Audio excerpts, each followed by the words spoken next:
Tämän viikon jaksossa energialähettiläs kohtaa Intian ihmispaljouden ja sitekin ainutlaatuiset energiaratkaisut. Lisäksi saamme kuulla, onko ministerin odotukset pystytty täyttämään.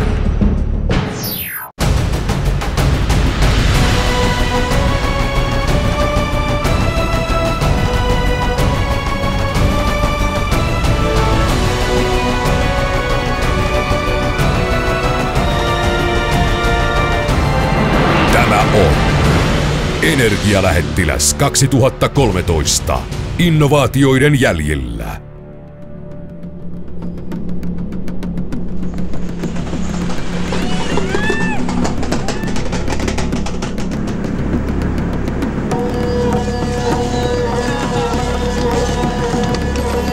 Thaimaassa oli paljon ihmisiä ja niin oli Brasiliassakin. Mut tää nyt on jo todella Tää nyt on jo jotain todella uskomatonta. Nää äänet, tää kosteus ja nää tuoksut täyttää kaikki aistit. Tässä ihmisviljelyssä sykkeessä se tuntee todella elämänsä. Tää on ihmeellinen Intia.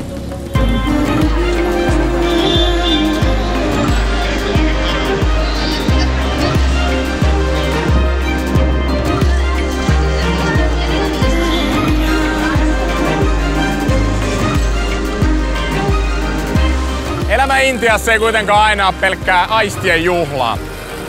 Valtavat ihmismassat tuottaa paljon jätettä ja energiantuotannon varmistaminen rakoilee pahan kerran.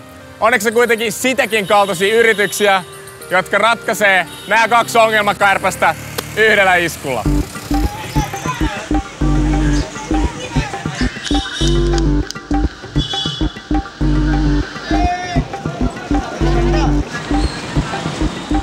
Nyt mä lähden sitekin toimistolle uuteen Mumbaihin. Siellä mut ottaa vastaan energia-alan todelliset huiput. Yksi sitekin osaamisalueesta on jätteenpolttolaitosten suunnittelu. Ja juuri käynnissä olevassa projektissa kadulle tai kaatopaikalle tuomitut jätteet muutetaan hokkus pokkus energiaksi. Tästä tulee kiva.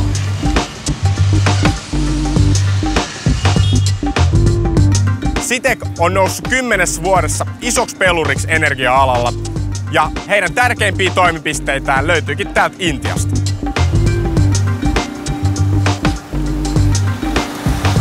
No niin, nyt parkkeerattiin Sitekin pihaa, mennään sisälle päin. Okay, good morning everybody. Hey. Hello, hey. Yeah. Feels amazing. Namaste. Okay, yeah. Thank you very much. Oh. I've been to many places already, but this is the best thing ever.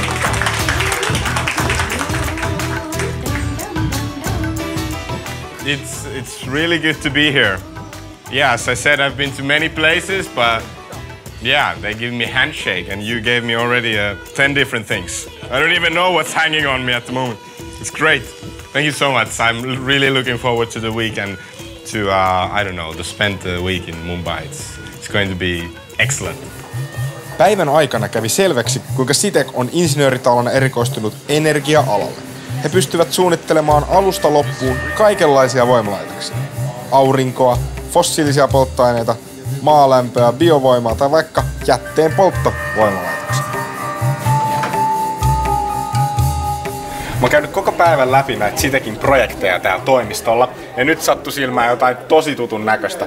Tää on täsmälleen se sama konehalli, missä mä kävin Ecuadorissa. Eli koneet on Wärtsilän, mutta koko konehalli itsessään on Sitekin suunnittelema. Ferrybridge on Waste to Energy-voimalaitosprojekti, jonka Sitek suunnittelee Intiassa. Projektin johto on Suomessa ja tilaus tuli Sveitsistä. 68 megawatin laitos pystyy käyttämään myös biopolttoaineita tarvittaessa ja se valmistuu Englantiin vuonna 2015. So you've been working with the Ferrybridge Waste to Energy project. Yes. Could you tell me more about it? Yeah, it represents the latest solution for waste to energy. It is an area where we have booming in Europe. This is a multi-fuel power plant producing the electrical power from waste using biomass and waste wood and derived fuels. Haastava projekti toteutettiin hajautetuin voimin ja projektin johto löytyi Suomesta. Pääsin tutustumaan Citekin työtapaan videokonferenssin muodossa. I have to say I'm quite fascinated about the way how Citec works. So, for example, now we have here in the screen all the participants of the conference. So we have Johnny from Pietarsaari. Hello. And then we have Johan from Vaasa. Hi. And Christian from Helsinki. Hello, hello. And here in the Mumbai office we have myself and then Sampath. Hi. And Satish. The thing I could ask from Johnny is that this way of working, it actually works, and you feel that this is an efficient way to work? Well, as you see it, it's almost like sitting. We would be sitting there with you. I mean, this video conference, this is one of our tools. We then have also, for example, Microsoft's Office Communicator, where we can share our screens. We can give control of our screens to somebody else. The important, of course, is you need, when you know the people you are talking to, then there is absolutely no problem in working like this.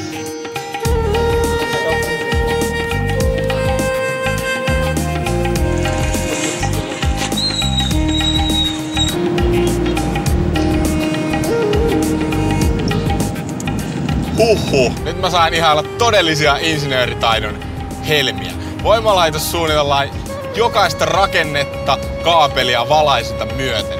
Mä oon ihan puulla päähän lyöty siitä detaljien, mutta myös tarvittavan yhteistyön määrästä.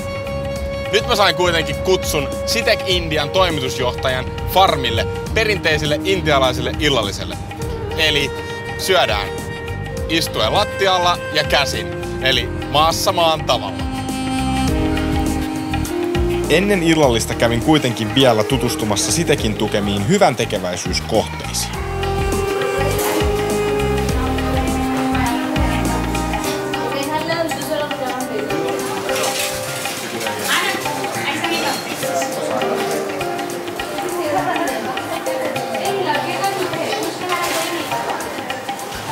Yeah, it's an honor to hand you out this small donation for your noble cause, and it's a really an eye-opening experience to be here, all the way from Spain. So, but this is for you, and I trust it with your hands.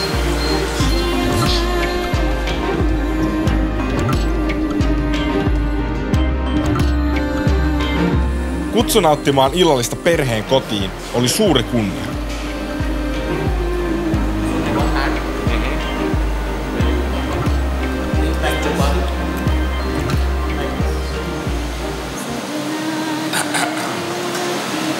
Nyt on kyllä niin uskomattoman hyvät pöperät, että laitan Juho sinäkin sen kamera alas ja nautitaan tästä. Ihan mahtavaa. Oli myös kiintoisaa nähdä Intian maaseutu. Sangdin kylä oli vaikuttava kokemus ja sielläkin meitä tervehdittiin hymyssä suin.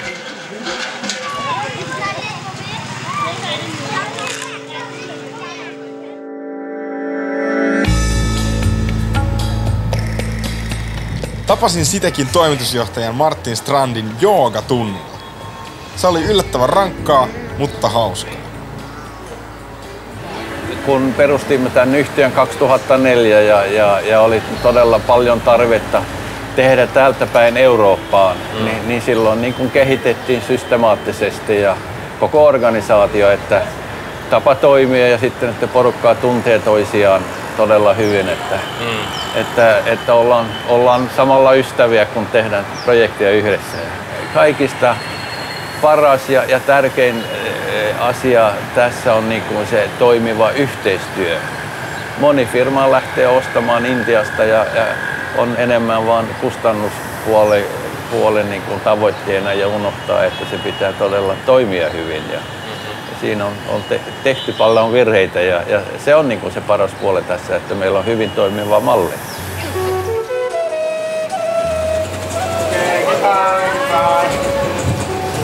No niin, eli Thaimaassa mentiin tuk-tukilla ja Intiassa tietysti riksalla.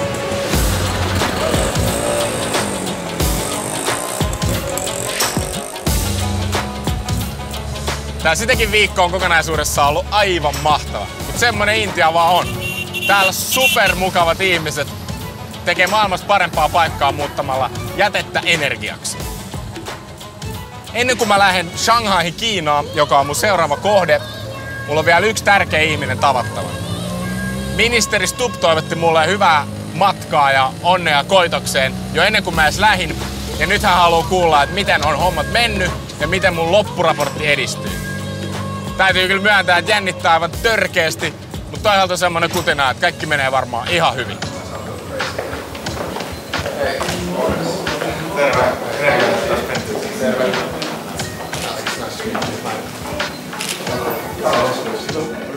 Sain kunnian esitellä ministeri Stubbille tähänastisia kokemuksia. Tilaisuus meni oikein hyvin ja hymyilevä ministeri kuunteli esitystäni mielenkiinnolla. Well, yeah, it's week number 8 and well, I'm overwhelmed about everything. I still have China with Pakon, also extremely interested in the market. Oh, okay. Yes. No todella hyviä ajatuksia. Siis ulkomaankauppaministeri aina innoissaan silloin, kun suomalainen yritys etabloituu ulkomaille. Ja se, että sitäkin on yli 500 työntekijää Suomessa ja yli 400 täällä, niin sehän on mannaa. Kyllä. Kerroin myös, että tuun toimittamaan tämän raportin sitten myöhemmin Team Finlandille, niin minkälaisia ajatuksia se herätti? No, hyvä juttu. Ensin jos mä katsotaan sun matkustusrumbaa, niin mä toivon, että sulla on paljon energiaa tai sitten sun on jostain sitä saatava ainakin. Mutta vaikuttaa tosi mielenkiintoiselta, että jos mä olisin tonnikäisenä päässyt heittää ton tyyppistä rundia ympäri maailmaa omalla alalla, niin mä olisin ollut tosi kiitollinen. Tämä koko idea energialähettilästä on mun mielestä loistava. Se, että Vaasa on brändännyt tämän itsellensä, on vielä parempi juttu, koska 30% meidän energiamarkkinoista tulee Vaasasta. Et ei tässä voi muuta kuin antaa korkeata femmaa koko porukalla. Noniin, siitä se lähtee sitten. Okei. Kiitos paljon. Ei mitään, kiitos.